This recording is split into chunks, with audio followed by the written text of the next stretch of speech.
और जब मैं क्वांटम जंप की बात करता हूं तो चीजों को कैसे बढ़ा, जैसे इवनिंग कोर्ट में मानता हूं एक नई दिशा, एक नए इतिहास को लिखने का प्रयास है।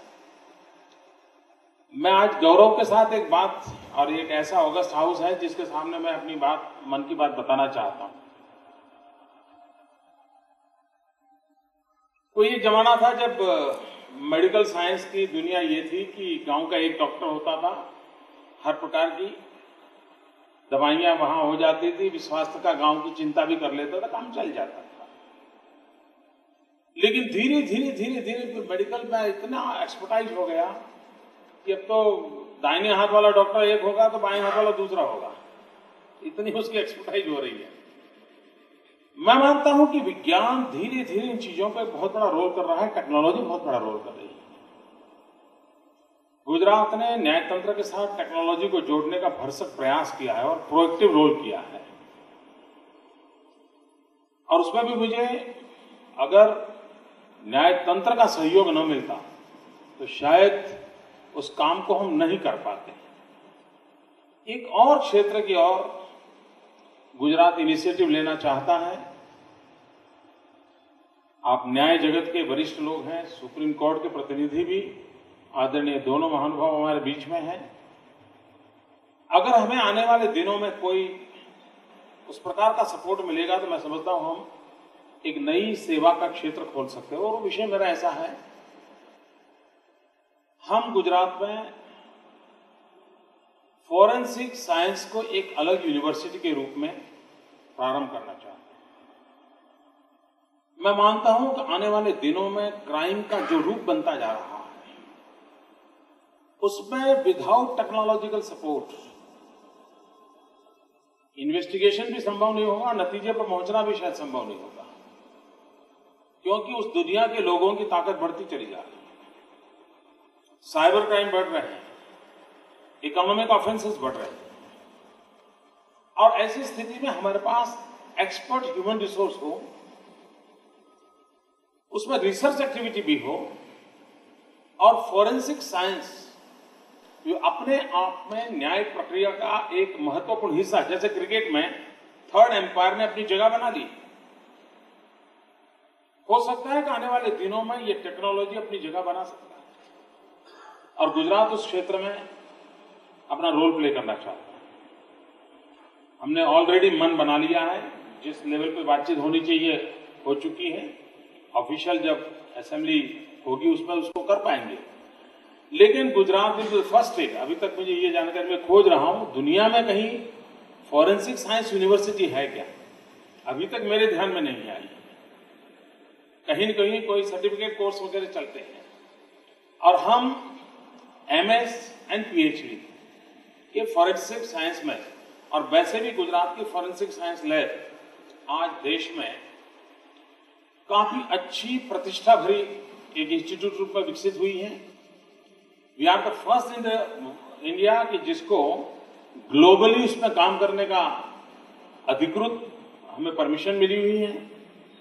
दुनिया के अन्य देशों की समस्याओं के समाधान में भी हमारी forensic science lab, international delegations भी स्टडी करने के लिए आते हैं। न्यायतंत्र का भी हमें सहयोग इस रूप में मिला कि फॉरेंसिक साइंस लैब में पढ़ने के लिए जजीज आते हैं। गुजरात में से काफी मात्रा में जजीज वहां आकर के कोर्स करके गए हैं, ताकि एक प्रकार का यूनिटी ऑफ माइंड के लिए वो सुविधा रहती है टेक्नोलॉजी को जानने में। लेकिन आने वाले दिनों में जब हम फॉरेंसिक साइंस एक यूनिवर्सिटी के रूप में कन्वर्ट करना चाहते हैं, और उसका बाकी चीजें जो हो, लेकिन उसका सीधा संबंध न्याय तंत्र के साथ रहने वाला है।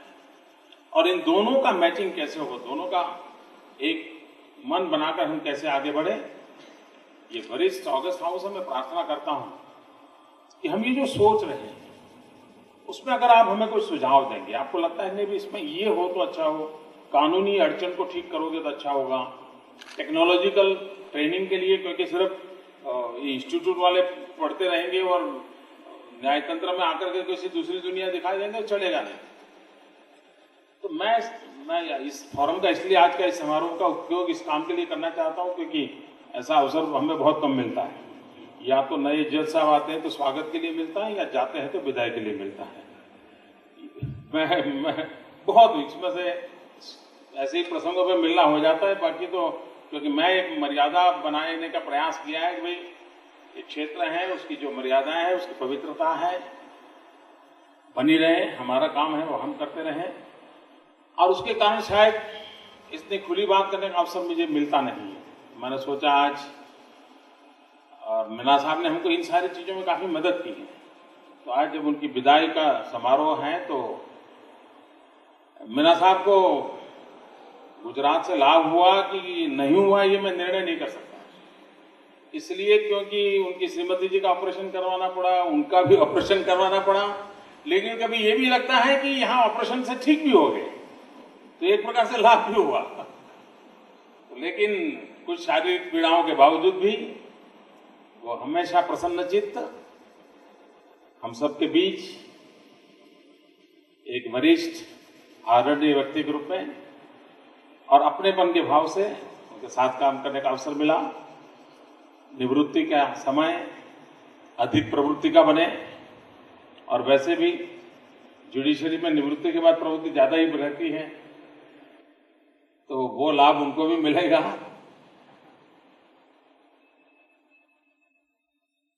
उनको, उनके पूरे परिवारजन को ईश्वर निवृत्ति का काल बहुत ही आनंद से बिताने के लिए अवसर दें, शक्ति दें। मीना साहब का मैं बहुत बहुत आभारी हूं, उनको शुभकामनाएं देता हूं। मैं आदरणीय महामहिम जी का भी बहुत आभारी हूं, क्योंकि ये पिछले 2 दिन में ही मैं कार्यक्रम ये तय कर पाया, बना पाया, और महामहिम जी ने आने का स्वीकार किया और सहजता से वो अपने बीच आए। मैं उनका फिर से बहुत आभारी हूं, मैं स्वागत करता हूं। फिर एक बार मीना साहब को बहुत बहुत शुभकामनाएं।